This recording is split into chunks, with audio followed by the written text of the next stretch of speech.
Le football africain perd une de ses pépites. C'est en Afrique du Sud que la tristesse a frappé avec l'assassinat de Luc Fleur. Joueur sud-africain des Kaizer Chiefs, il a été assassiné durant le vol de sa voiture.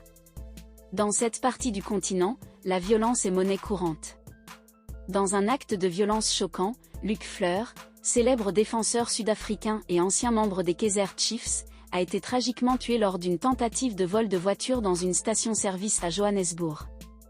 Les autorités policières ont confirmé l'incident. Ceci montre les dangers persistants auxquels sont confrontés les citoyens de l'Afrique du Sud. Le football africain perd Luc Fleur. Selon les rapports, Fleur, âgé de 24 ans, a été attaqué par 2 individus armés alors qu'il attendait dans une station-service mercredi soir. Les assaillants, désireux de voler son véhicule, ont ouvert le feu, touchant mortellement le jeune joueur dans la poitrine avant de prendre la fuite à bord de sa voiture. Luc Fleur, qui avait représenté son pays au plus haut niveau, notamment aux Jeux Olympiques de Tokyo en 2021, avait un avenir prometteur dans le monde du football. Malgré ses talents indéniables, sa vie a été tragiquement interrompue dans un acte de violence sans merci. Les réactions à la mort de Luc Fleur ont été unanimes dans le monde du sport. Danny Jordan, président de la Fédération sud-africaine de football, a exprimé sa douleur et sa tristesse face à cette perte incommensurable, déclarant que la disparition du jeune homme était une perte immense pour sa famille, ses amis, ses coéquipiers et le football dans son ensemble. De même, le ministre sud-africain des Sports, des Arts et de la Culture, Zizi Kodwa, a exprimé son chagrin, soulignant le coût humain des crimes violents qui continuent de ravager le pays.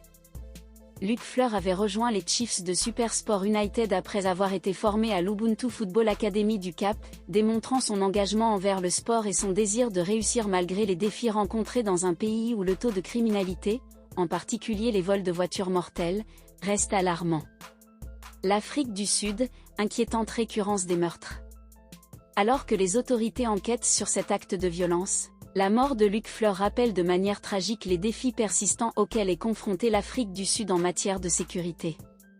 Son héritage dans le football sud-africain devra être porté par son dramatique départ, mais son départ prématuré laisse un vide dans le cœur de ceux qui l'ont connu et admiré, et souligne l'urgence de lutter contre la violence et l'insécurité qui continuent de hanter le pays.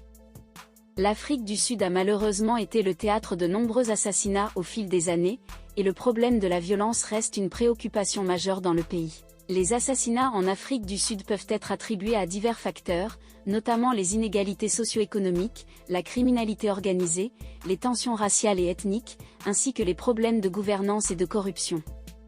Un exemple notoire d'assassinat en Afrique du Sud est celui de l'activiste anti-apartheid et leader politique Chris Hani, qui a été assassiné en 1993.